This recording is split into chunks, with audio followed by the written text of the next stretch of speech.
की है, जब प्राचीन मिस्र में एक जालिम राजा वहाँ के रहने वाले सभी जनजातियों को मारकर उस इलाके पर कब्जा करने आया था और उसका सबसे बड़ा हथियार एक खूबसूरत और खतरनाक जादूगरनी थी।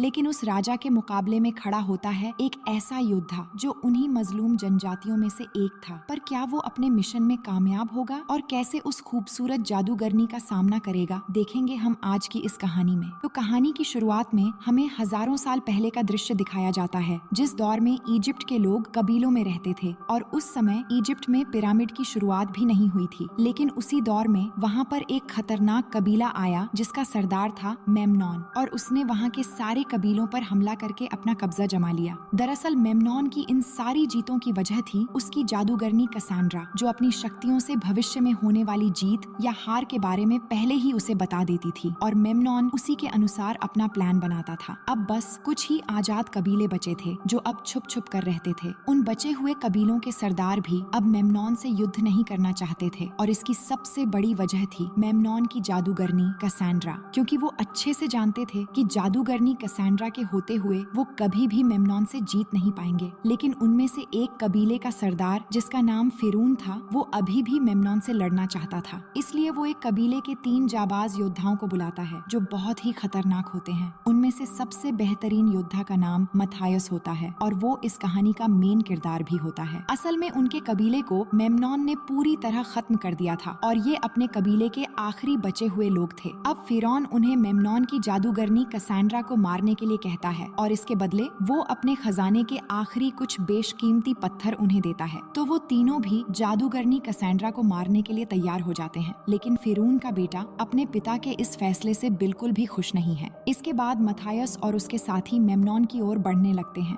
अब वो तीनों वहाँ पहुँच जाते हैं जहाँ मेमनॉन और जादूगरनी कसांड्रा रुके होते हैं और वहाँ पहुँचकर वो जादूगरनी कसांड्रा को ढूंढने लगते हैं। लेकिन इससे पहले कि वो कसांड्रा को ढूंढ पाते, तभी अचानक मेमनॉन के सिपाही उन पर तीर से हमला कर देते हैं, जिससे मथायुस तो बच जाता है लेकिन उसके दोनों साथी को तीर लग जाता है, जिससे एक साथी तो वहीं मारा जाता है और दूसरा, जो कि मथायुस का भाई होता है, वो जख्मी हो जाता है, जिसे मेमनॉन के सिपाही पकड़कर बंदी बना लेते हैं। दूसरी तरफ मथायुस किसी तरह जादूगरनी कसांड्रा तक पहुंच जाता है और उसे मारने ही वाला होता है। लेकिन तभी कसांड्रा उसे कहती है कि तुम्हारे साथ धोखा हुआ है, और तभी वहाँ मेमनॉन के सिपाही आ जाते हैं। तो मथायुस उनके साथ लड़ने लगता है और तभी अचानक से मेमनॉन के सिपाही उसे पकड़ लेते हैं और मेमनॉन के पास लेकर जाते हैं। यहाँ पर सरदार फिरौन का बेटा भी आ जाता है। उसने अपने पिता को मारकर मेमनॉन से दोस्ती कर ली है और तभी मेमनॉन के सिपाही मथायुस के भाई को वहाँ लाते हैं, जो अभी भी जिंदा होता है। अब मेमनॉन मथायुस के भाई को उसके आंखों के सामने ही मार देता है और अब वो मथायुस को भी मारने ही वाला होता है कि तभी कसांड्रा उसे रोक लेती है और मथायुस को न मारने के लिए कहती है। वो कहती है कि अगर तुमने या तुम्हारे किसी भी आदमी ने मथायुस को मारा तो तुम्हारा विनाश हो जाएगा और जो कुछ तुमने जीता है वो सभी चीज तुमसे चली जाएगी, क्योंकि जादूगरनी कसांड्रा ने अपनी शक्तियों से देखा है कि मथायुस भगवान के बनाए हुए इंसानों में से एक अच्छा इंसान है। इसलिए मेमनॉन उसकी बात मान लेता है और वो मथायुस को न मारकर उसे सजा देने के लिए उसे और एक चोर को जमीन में कंधे तक दफना देता है। उसके सिपाही वहाँ पर उनको मरने के लिए कुछ जहरीली चींटियों के घर में धुआं छोड़ देते हैं, जिससे वहाँ पर वो जहरीली चींटियां आ जाती हैं, जो कि इतने खतरनाक होती हैं कि एक इंसान को कुछ ही मिनटों में कंकाल बना सकती है। लेकिन इससे पहले मथायस के साथ जो चोर मिट्टी के नीचे था, वो किसी तरह खुद को मिट्टी से आजाद करा लेता है और साथ ही वो मथायस को भी मिट्टी से निकालने में मदद करता है, जिससे मथायस की जान बच जाती है। अब मथायस मेमनॉन और उसकी जादूगरनी कसांड्रा को मारकर अपने भाई और साथी की मौत का बदला लेने के लिए उसके राज्य की ओर जाने लगता है। वहीं दूसरी तरफ हम मेमनॉन को देखते हैं, जो कसांड्रा से कहता है कि वो बाकी बचे हुए कबीलों पर हमला करके उन पर अपना कब्जा जमाना चाहता है। लेकिन कसांड्रा उसे मना करती है और कहती है कि लड़ाई और खून खराबे से कभी किसी का फायदा नहीं हुआ है। जिस पर मेमनॉन कहता है, मैं सारी दुनिया पर राज करना चाहता हूँ और सारी दुनिया जीत जाने के बाद मैं तुमसे शादी करूंगा। जिस पर जादूगरनी कसांड्रा कहती है कि अगर मैंने तुमसे रिश्ता बनाया तो मेरी सारी शक्तियाँ हमेशा के लिए खत्म हो जाएंगी। तो मेमनॉन कहता है कि जब मैं पूरी दुनिया को जीत लूंगा तो इसके बाद हमें तुम्हारी शक्तियों की जरूरत नहीं पड़ेगी।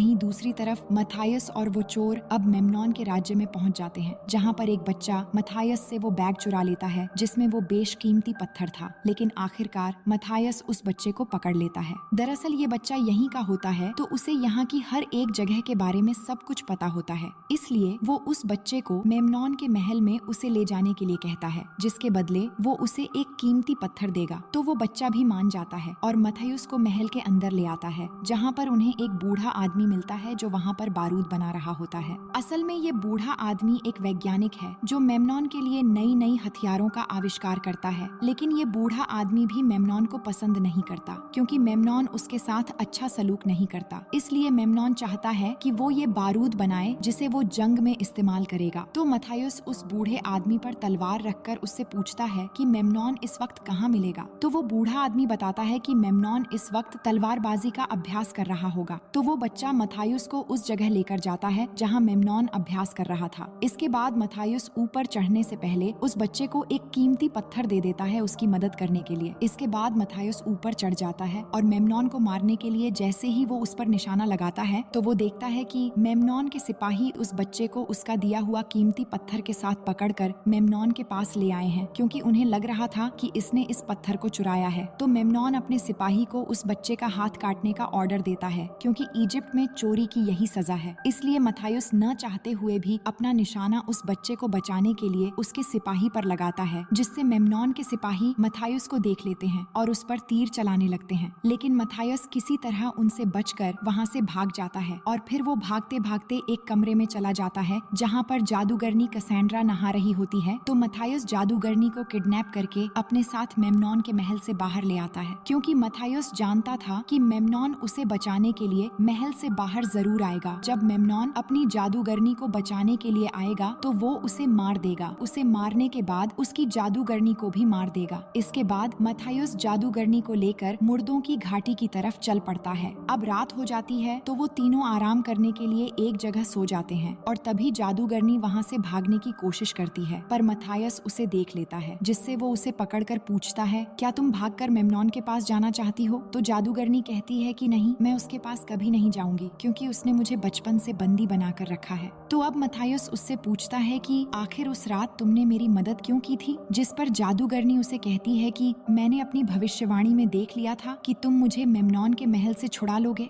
ये सुनकर मथायुस जादूगरनी को कहता है, तुम अगर यहाँ से जाना चाहो तो जा सकती हो, लेकिन बाहर की दुनिया मुझसे भी ज्यादा खतरनाक है। इसलिए जादूगरनी निर्णय करती है कि अब वो मथायुस के साथ ही रुकेगी। फिर अगले दिन वो तीनों अपने सफर में आगे बढ़ने लगते हैं, पर तभी मथायुस देखता है कि मेम्नॉन ने अपने कुछ सिपाहियों को भेजा है उन्हें मारने के लिए। ये देखकर मथायुस अकेले ही उनसे लड़ने के लिए चल पड़ता है। दरअसल मथायुस को मालूम होता है कि रेगिस्तान में बहुत ही जल्द तूफान आने वाला है, इसलिए वो अपनी आंखों में एक पट्टी बांध लेता है ताकि रेतीले तूफान से अपनी आंखों को बचा सके। और जैसे ही मथायुस उन सिपाहियों के करीब पहुंचता है तभी उसके पीछे से एक बहुत बड़ा रेतीला तूफान आ जाता है, जिससे मेम्नॉन के सिपाहियों को कुछ भी नहीं दिखता और इसका फायदा उठाकर मथायुस एक एक करके मेम्नॉन के सभी सिपाहियों को मारने लगता है। लेकिन तभी मेम्नॉन के कमांडर को एक गुफा नजर आती है, तो वो जल्दी से अपने बचे हुए सिपाहियों को लेकर उस गुफा के अंदर चला जाता है। फिर मथायुस भी उनके पीछे उस गुफा में चला जाता है और फिर अंदर आने के बाद मथायुस एक एक करके उन बचे हुए सिपाहियों को मार देता है। ये सब देखकर मेम्नॉन का कमांडर डर के मारे अपना जान बचाकर उस गुफा से बाहर निकल आता है। तो मथायुस भी उसके पीछे बाहर आकर उसे मार देता है, लेकिन वो मरने से पहले एक तीर मथायुस को मार देता है। दरअसल ये तीर मेम्नॉन ने उसे दिया होता है, जिसमें स्कॉर्पियन का पॉइजन लगा हुआ था, जिससे मथायुस की पूरे शरीर में पॉइजन फैल जाता है और वो वहीं पर बेहोश हो जाता है। अब रात को वो मरने की कगार पर होता है, पर जादूगरनी कैसेंड्रा अपनी जादू से उस जहर को उसके शरीर से बाहर निकाल देती है और इस तरह मथायुस की जान बच जाती है।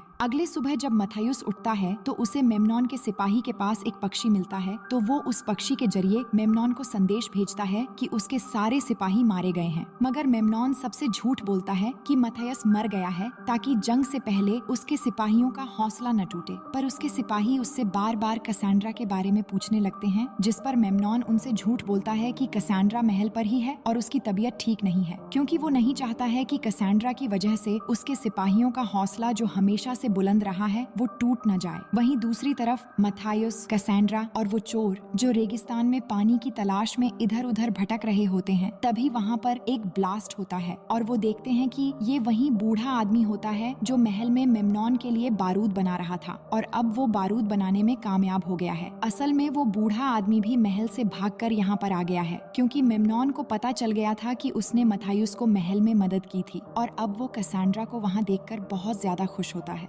इसके बाद ये चारों मिलकर पानी की तलाश में आगे बढ़ने लगते हैं और अब आखिरकार उन्हें एक जगह पर पानी मिल जाता है। मगर तभी अचानक से वहाँ पर बहुत सारे सिपाही आ जाते हैं और वो उन सभी को बंदी बनाकर एक कबीले में लेकर जाते हैं, जहाँ बहुत सारे लोग मेम्नॉन से छुपकर यहाँ रह रहे होते हैं। तभी उस कबीले का सरदार बाहर आता है, जो मथायुस को पहले से ही जानता था, लेकिन ये दोनों एक दूसरे को बिल्कुल भी पसंद नहीं करते थे। अब कबीले का सरदार उन सबको मारना चाहता है, लेकिन तभी वहाँ उस कबीले की रानी आकर उसे ऐसा न करने के लिए कहती है। पर कबीले का सरदार नहीं मानता और अपने सिपाहियों से कहता है कि जादूगरनी कैसेंड्रा को मेरे पास लेकर आओ। तो मथायुस कहता है कि जो भी जादूगरनी कैसेंड्रा के पास आएगा उसे पहले मुझसे लड़ना होगा, जिससे कबीले के सरदार को गुस्सा आ जाता है और वो मथायुस से लड़ने के लिए आगे आता है। अब मथायुस और कबीले के सरदार के बीच लड़ाई शुरू हो जाती है, जहां कबीले का सरदार मथायुस पर भारी पड़ रहा था, लेकिन उसके इतने ताकतवर होने के बाद भी आखिरकार मथायुस उसे हरा देता है और उससे कहता है कि हम दोनों का दुश्मन एक ही है और वो है मेम्नॉन, इसलिए हमें मिलकर उसके खिलाफ लड़ना चाहिए, ना कि आपस में। तो कबीले का सरदार उससे पूछता है कि आखिर उसकी इतनी बड़ी फौज का सामना कौन करेगा, जिस पर मथायुस कहता है कि हम सब मिलकर करेंगे। तो कबीले का सरदार मान जाता है और उन्हें कबीले में रहने की अनुमति दे देता है। अब रात होती है और कैसेंड्रा के पास एक छोटी बच्ची आती है। तभी उसे एक विजन आता है, जिसमें वो देखती है कि मेम्नॉन ने उस कबीले पर हमला कर दिया है और पूरे कबीले में तबाही मचा दी है, जिसमें बहुत सारे मासूम लोग भी मारे गए हैं। इसीलिए वो परेशान होकर मथायुस के पास जाती है और उसे अपनी विजन के बारे में सब कुछ बता देती है, जिस पर मथायुस उससे कहता है मेम्नॉन की मौत मेरे हाथों होगी। तभी कैसेंड्रा को फिर से विजन आता है और इस बार वो देखती है कि मथायुस को एक तीर आकर लगता है, जिससे वो जख्मी हो जाता है और अपनी जिंदगी की आखिरी सांसें ले रहा है। फिर कैसेंड्रा होश में आने के बाद मथायुस से कहती है, अगर तुम उसके सामने आओगे तो मारे जाओगे और यही तुम्हारी तकदीर में है। जिस पर मथायुस कहता है, मैं अपनी तकदीर खुद लिखूंगा। फिर वो दोनों धीरे धीरे एक दूसरे के बहुत करीब आ जाते हैं और जैसा कि कैसेंड्रा ने पहले कहा था कि अगर वो किसी के भी करीब आएगी तो उसकी सारी शक्तियाँ चली जाएंगी, इसलिए अब उसकी सारी शक्तियाँ चली गई हैं। और अब रात को ही कैसेंड्रा वहाँ से मथायुस की ऊंट को लेकर मेम्नॉन के महल की ओर निकल जाती है, क्योंकि वो ये नहीं चाहती कि उसकी वजह से कबीले के मासूम लोगों की जान जाए। अब अगली सुबह जब मथायुस की आंख खुलती है और उसे ये मालूम होता है कि जादूगरनी कैसेंड्रा वापस महल चली गई है, तो वो उसे बचाने के लिए अकेला ही महल की तरफ जाने लगता है, क्योंकि वो ये नहीं चाहता कि कैसेंड्रा फिर से मेम्नॉन की कैदी बन जाए। मगर कबीले का सरदार उसे अकेले जाने नहीं देता और कहता है, हम भी तुम्हारे साथ जाएंगे। वहीं दूसरी तरफ हम मेम्नॉन की महल में देखते हैं, जहाँ सब लोग आनंद कर रहे हैं और वहीं मेम्नॉन के सिपाही बार बार उससे जादूगरनी कैसेंड्रा के बारे में पूछ रहे होते हैं, क्योंकि अगले दिन उन्हें युद्ध में जाना है। पर मेम्नॉन के पास इसका कोई जवाब नहीं होता और वो उनसे फिर से झूठ बोल देता है कि वो बीमार है। इतने में ही वहाँ पर कैसेंड्रा आ जाती है और मेम्नॉन से कहती है कि कल जंग में आप जीत जाओगे, आपके दुश्मन कल खुद यहाँ पर आएंगे, जिन्हें आप आसानी से हरा दोगे। लेकिन मेम्नॉन को अब कैसेंड्रा पर शक हो जाता है, क्योंकि उसे लगता है कैसेंड्रा ने अपनी शक्तियाँ खो दी हैं, इसलिए वो उसे अपने कमरे में जाने के लिए कहता है और उस सिपाही को भी मार देता है जो जादूगरनी कैसेंड्रा के बारे में बार बार पूछ रहा था। फिर वो अपने खास सिपाही से कहता है, तुम महल की पहरेदारी करो। वहीं दूसरी तरफ मथायुस और उस कबीले के लोग भी महल के अंदर आ जाते हैं, जहाँ वो बूढ़ा आदमी जिसने बारूद बनाया होता है, वो उस चोर के साथ मिलकर बारूद को महल के सामने बिछाना शुरू कर देता है। इसके बाद हम मेम्नॉन को देखते हैं, जो जादूगरनी कैसेंड्रा की शक्तियों का इम्तिहान लेने के लिए वहाँ पर 6 पॉट मंगवाता है, जिनमें से 4 पॉट के अंदर जहरीले सांप होते हैं और 2 पॉट खाली होते हैं। और वो उसे इनमें से खाली पॉट के अंदर हाथ डालने के लिए कहता है, लेकिन जादूगरनी कैसेंड्रा उस पॉट के अंदर हाथ डालती है जिसमें सांप होता है और वो उस पॉट से सांप को निकालती है और कहती है कि तुम्हारा वक्त आ चुका है। पर इससे पहले कि मेम्नॉन कैसेंड्रा को मार पाता, तभी वहाँ मथायुस आ जाता है और अब मेम्नॉन और मथायुस एक दूसरे के आमने सामने होते हैं और दोनों में लड़ाई शुरू हो जाती है। वहीं दूसरी तरफ हम देखते हैं जहाँ कबीले का सरदार मेम्नॉन के सिपाही को मार रहा होता है, तभी वहाँ पर सरदार फिरौन का बेटा भी आ जाता है, जिसने कहानी की शुरुआत में अपने ही पिता को मारकर मेम्नॉन से हाथ मिला लिया था और इसकी वजह से मथायुस का भाई भी मारा गया था और अब कबीले का सरदार उसे मार देता है। दूसरी तरफ जब मथायुस और मेम्नॉन की लड़ाई चल रही थी, तब मेम्नॉन धोखे से मथायुस की आंखों में चिंगारी डाल देता है और उसे दूर फेंक देता है। तभी वहाँ पर मेम्नॉन का एक सिपाही आ जाता है जो मथायुस पर तीर मारने ही वाला होता है,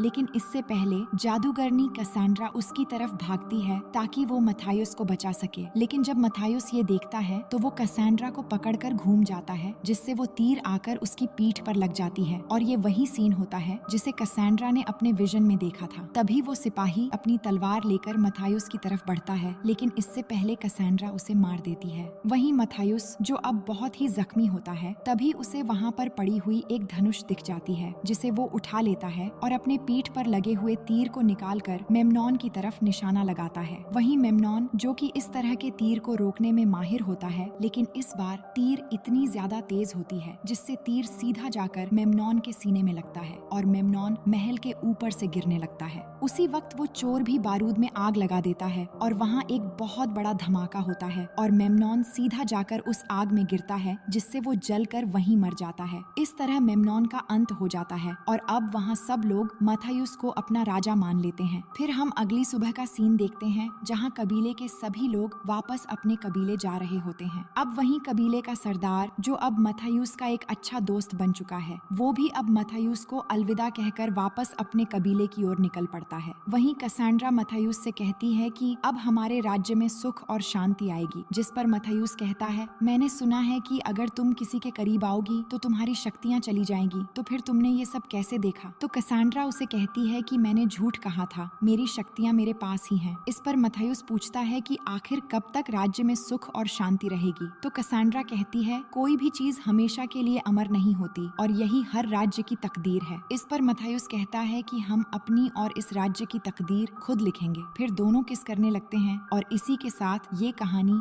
यहीं पर खत्म होती है। दोस्तों, उम्मीद है कि ये कहानी आपको पसंद आएगी। मिलते हैं आपसे एक और मजेदार कहानी के साथ।